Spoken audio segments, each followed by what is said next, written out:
Hello and welcome to Chairside Live. I'm your host, Megan Strong. And I'm so glad you're tuning in today. What a great show we have lined up. And are you still entertaining the idea of placing implants? Come on, now's the time. Dr. Abai may just give you the push you need to get started.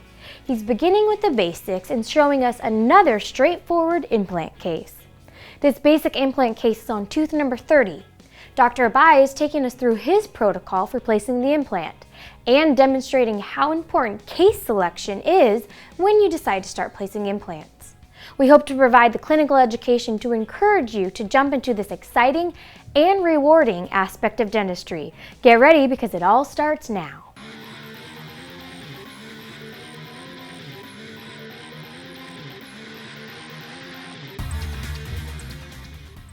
Hi there, I want to welcome everybody back for another case of the week here on Chairside Live. And I want to present this case to the practitioners again that want to incorporate implant dentistry into their practice. Obviously, I've done this in the past where I've presented cases that are ideal. In this situation, the patient is missing tooth number 30. So I bring the patient in initially for a consultation and an examination. Obviously, I want to use my radiographs and a cone beam CT scan to take measurements so that I know what size implant I want to place in this area. The CT scans are very accessible pretty much to everyone in private practice, and it's a good tool to have. So after the diagnosis and treatment planning, I'll bring the patient back the following visit, and we'll go ahead and start the treatment. What I usually like to do is reflect the full thickness flap. The flap design is really based on where you have your mesogingival junction and the keratinized tissue on the buccal of the tooth, or the area that you're placing the implant. And you could design it so that you can create a little bit more keratinized tissue with the healing if you need to. In this situation, it was a straightforward flap design. Crestal incision, and I can go ahead and access the bone. And I want to create a flap that's big enough that I can actually visualize not just the top of the bone or the occlusal surface area, but also buccally and a little bit of the lingual as well, so that I know where my undercuts are, and I can go ahead and create my osteotomy. So the flap is reflected, and I'll go ahead and remove any residual soft tissue, and then I'll start with my start drill. Usually what I like to do is create that initial osteotomy with the start drill and then take the parallel pin and place it into the osteotomy site and take a radiograph.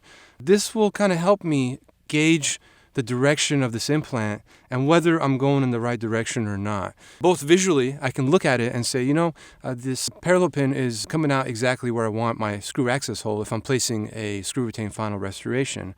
If it's not, then I can make adjustments with every subsequent drill that I'm going to be using moving forward. So in this case, I move to the next osteotomy drill, and then I follow that up with the shaping drill, which you see here. It's important to use irrigation when you're using the shaping drills so that you don't cause any necrosis of the bone. The RPM I use is between 800 to 1200 RPM, and I'll go slowly and create my osteotomy in order for the area to receive the implant. Now what I do is, as I move up in size with the shaping drills, I want to use my parallel pin again to make sure that I'm going in the right direction. As you can see here, I'm not. So now I have a chance with the next shaping drill to upright the area and make sure that I can place the implant in the proper position. So now I can lean my shaping drill to the direction where I want to create that osteotomy. And this technique gives me a chance to place the implant in the proper position.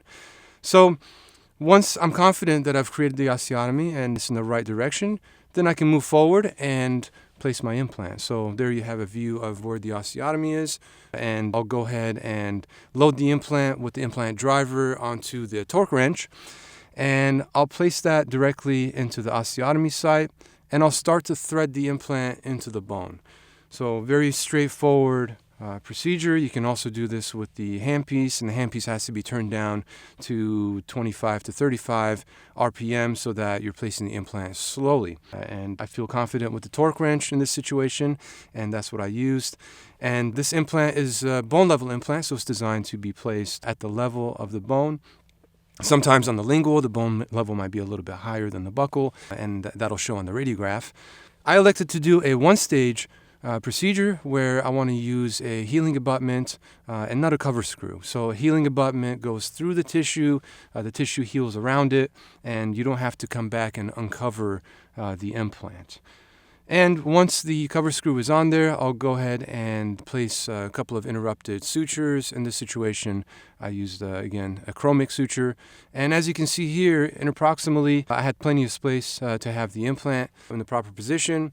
And with the final radiograph, you can see that I was able to further upright that implant and place it in proper position for the final restoration. So another case where if you're incorporating implant dentistry into your practice, this case would be ideal because there's plenty of bone interproximally, mesiodistally, buccolingually, and also the nerve is far enough away from the apex of the roots in the implant where I can feel confident that I can place that implant without hurting the patient. So thank you for joining me for another case of the week, and hope to see you back here in the near future. Thank you for that, Dr. Abai, and we hope you'll stick around for even more implant cases on upcoming episodes. Well, that about wraps it up for this episode of Chairside Live. On behalf of everyone here at Glibo Laboratories, thank you for watching, and I'll meet you right back here next time.